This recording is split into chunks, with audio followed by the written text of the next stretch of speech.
How's business been going, man? Like, how's the leak detection industry going? Well, with all this rain, what we learned was that membranes don't appear to be leaking when the water's pouring over the edges. So people are more concerned about that. Membranes in general across Auckland held up well. It wasn't like they gave way like in some other. It was more to do with land problems.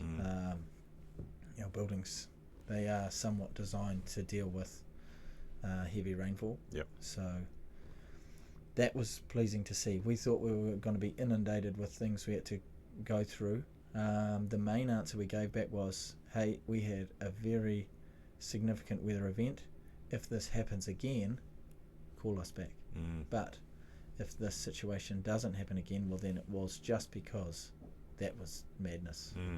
Well, I guess yesterday you could say this is the third weather event. We had the two back in January. Yep.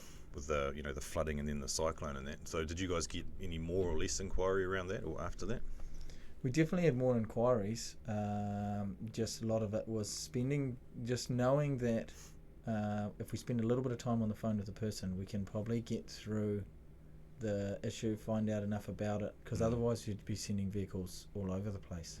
So it was really just, instead of committing to the job was almost the last thing for an investigation.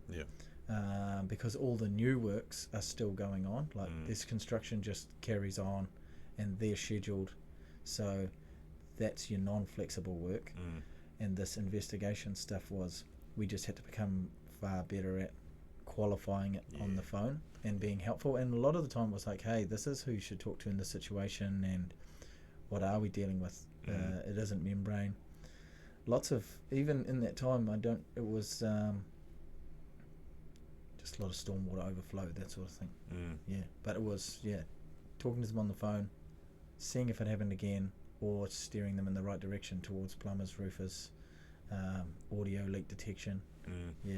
That's good though, because I mean, from a customer service point of view, you're still helping people out, and they're probably thinking, oh shit, thanks for the advice. You're not always trying to sell something to people. You might just be going, well, call me back when you actually need us, and so you're still being helpful. Qualifying's a big one, eh? Like you're sort of, are these people kicking tires, or are they wasting time, or are they just shopping around? So I think the qualifying thing's a good way to go, man. Save yourself a bit of time and money.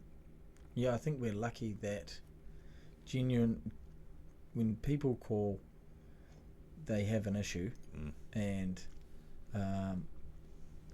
lots of times we don't want to put the time there. So that is the most important part about it. If we can qualify it, being a plumber helps so much, because so many times people will call and say, hey, look, we've got this increased water bill, and able to go through on the phone, get them to run all the normal checks, putting a bit of toilet paper on the back of the toilet bowl, that sort of thing. So many times there's a lot of that going on. Like, it's just an increased bill, it's not much, but say you've been away and the toilet's just running, but they're prepared to go to a big extent to find out what this is, and sometimes chasing a bit of a ghost, especially with water. Does